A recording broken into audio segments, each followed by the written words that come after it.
आज की क्लास में हम स्टडी करेंगे second law of motion. Previous lecture में हमने देखा था गैलीलियोज लॉ या फिर हम बोलेंगे न्यूटन्स फर्स्ट लॉ। उसमें हमने क्या देखा था कि किसी भी ऑब्जेक्ट के अंदर मोशन कब आती है या उसकी स्टेट चेंज कब होती है, जब हम उसके ऊपर कोई भी फोर्स अप्लाई करते हैं या उसके ऊपर कोई भी फोर्स अपने आप एक्ट कर रहा होता है, तभी उसकी स्टेट चेंज होती है। सेकंड लॉ ऑफ मोशन में हम क्या देखेंगे कि अगर कोई भी ऑब्जेक्ट है, यहाँ पे ये हमने क्या लिया, कोई भी ऑब्जेक्ट है, अगर हम उसके ऊपर फोर्स अप्लाई कर रहे हैं तो उसकी जो वेलोसिटी होती है वो चेंज हो जाती है। वेलोसिटी क्या हो जाएगी, चेंज हो जाएगी। जैसे ही उस ऑब्जेक्ट पर हमने फोर्स अप्लाई किया उसकी वेलोसिटी चेंज हो गई, और चेंज इन वेलोसिटी को हम क्या बोलते हैं, एक्सीलरेशन बोलते हैं। अब यहां पर हम देखेंगे कि फोर्स और जो ये एक्सीलरेशन है इसमें क्या रिलेशन होता है। ठीक है, तो फोर्स और एक्सीलरेशन के बीच के जो रिलेशन कैलकुलेट करने को ही हम क्या बोलते हैं, सेकंड लॉ ऑफ मोशन।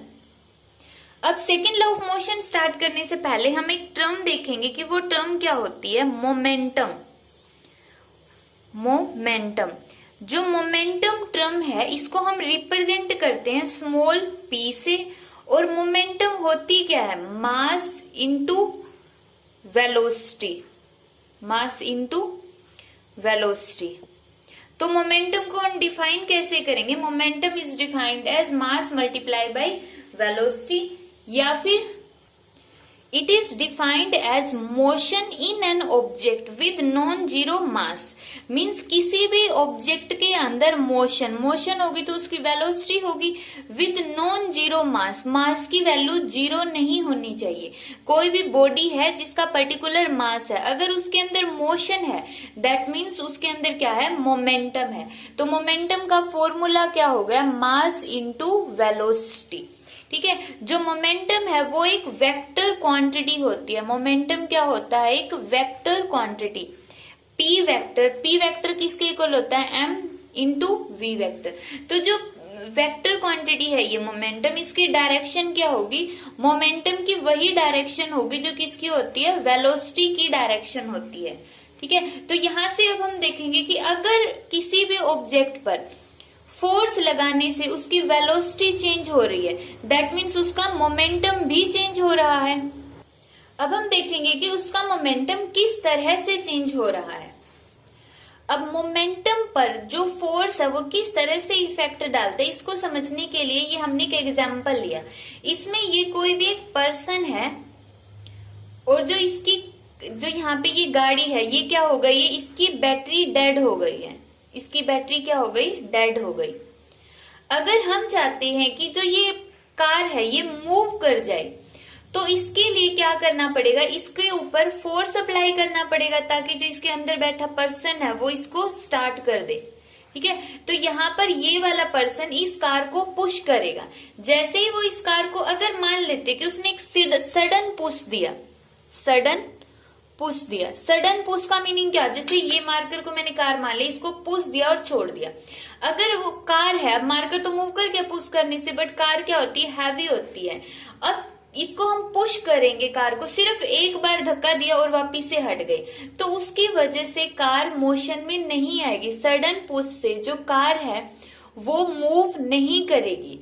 तो इसका मतलब हमें पुश करना पड़ेगा कुछ टाइम के लिए।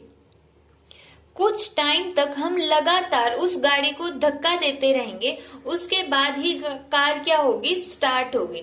तो यहाँ से कंक्लूजन क्या निकलता है कि जो फोर्स है वो मोमेंटम को चेंज तो करता है, बट इसका मतलब ये नहीं है कि हमने ऑब्जेक्ट पर फोर्स लगाया और वो ऑब्जेक्ट तभी मूव कर गया। हमें ये भी ध्यान रखना है कि वो फोर्स हमने कितने टाइम के लिए लगाया है। तो टाइम मल्टीप्लाई बाय फोर्स, जब हम कुछ टाइम के लिए वो फोर्स लगाते हैं तो उसकी वजह से बॉडी में क्या आता है, मोमेंटम आता है। तो बॉडी का जो मोमेंटम है वो चेंज कब होता है, जब हम उसके ऊपर फोर्स अप्लाई करेंगे और कुछ टाइम के लिए फोर्स अप्लाई करेंगे। तो इसका मतलब मोमेंटम का फॉर्मूला क्या हो गया, फोर्स मल्टीप्लाई बाय टाइम, और यहाँ से फोर्स का फॉर्मूला क्या होगा, मोमेंटम बाय टाइम। अब यहाँ पे मोमेंटम डायरेक्ट नहीं आएगा, यहाँ पर आएगा change in momentum. Change in momentum. अब चेंज इन मोमेंटम का मीनिंग क्या होगा?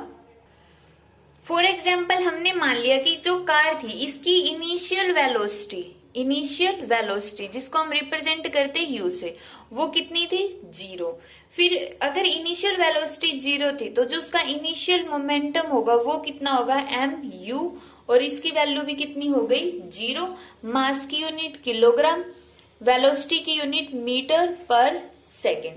अब हम देखेंगे कि जैसे ही इस पर्सन ने लगातार कुछ टाइम तक इसको पुश करते रहा तो उसके बाद इसकी फाइनल वेलोसिटी कितनी हो गई? फाइनल वेलोसिटी जिसको हमने रिप्रेजेंट किया v से, मान ली वो हो गई 2 मीटर पर सेकेंड। अब फाइनल वेलोसिटी इतनी होगी तो फाइनल मोमेंटम कितना होगा? mv, वो हो गया ट्वाइस ऑफ m की वैल्यू मान ली 1 है तो यहाँ पे होगा 2 किलोग्राम मीटर पर सेकेंड। तो यहाँ पर देखो जो मोमेंटम है वो 0 से बढ़कर कितना हो गया? 2 हो गया। तो यहाँ पे चेंज इन मोमेंटम आया, change in momentum. Change in momentum कितना होगा? Final momentum minus initial momentum, 2 minus 0। तो जो ये चेंज इन मोमेंटम है वो क्या होता है? एफ टी के इक्वल होता है। F T is equal to change in momentum. यहां से फोर्स किसके इक्वल आ गया? P2 minus P1 divide by time. तो ये होता है फोर्स का और मोमेंटम के बीच का relation, P2 minus P1 divide by time. अब यहां से हम P1 की और इसकी वैल्यू भी पुट कर सकते हैं। जैसे P2 की वैल्यू कितनी है? mv माइनस P1 की वैल्यू कितनी है? mu divide by t। यहां से m common, v minus u divide by t is equal to f।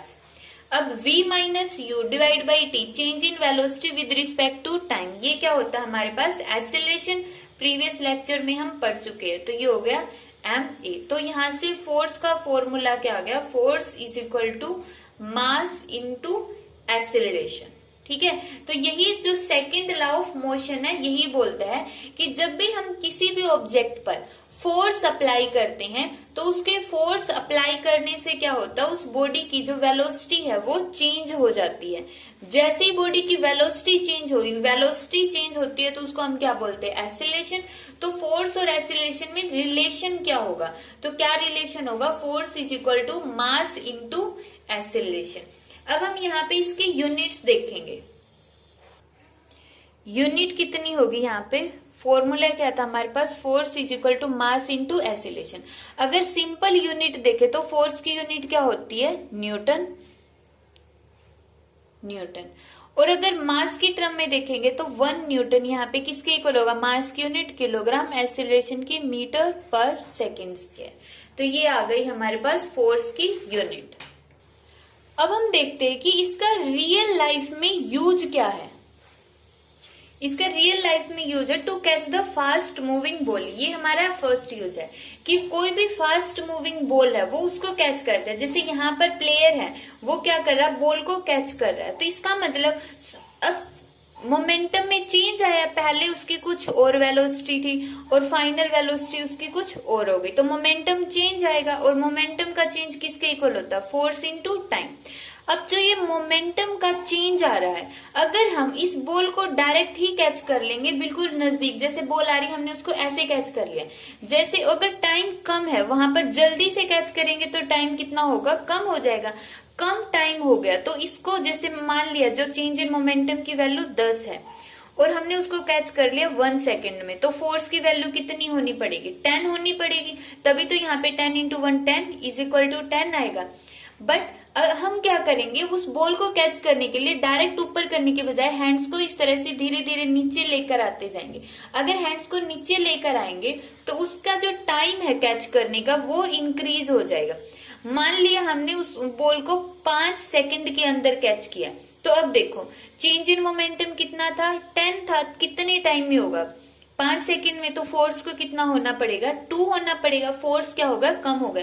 अब जो ये फोर्स है वो हमारे हैंड पर एक्ट कर रहा है, तो पहले तो कितना, जब हम उसको डायरेक्ट पकड़ रहे थे, बॉल आई और हमने उसको इतनी दूर ही कैच कर लिया, तो वहां पे टाइम अगर 1 सेकेंड था तो फोर्स कितना लग रहा था, 10 न्यूटन। तो हमारे हाथों पर 10 न्यूटन का फोर्स लगा। और अगर हम उसको धीरे धीरे हाथ को नीचे लेकर आते, जैसे यहाँ पे ये क्रिकेटर नीचे हाथ लेकर आ रहा है, तो यहाँ पर वो 5 सेकेंड में बॉल को पकड़ रहा है नीचे हाथ करने की वजह से, तो यहाँ पर फोर्स कितना लगा, 2 न्यूटन। अब हैंड पर कितना फोर्स लग रहा है, 10 की बजाय सिर्फ 2 न्यूटन। तो इसकी वजह से हमारे हैंड्स पर चोट नहीं लगेगी।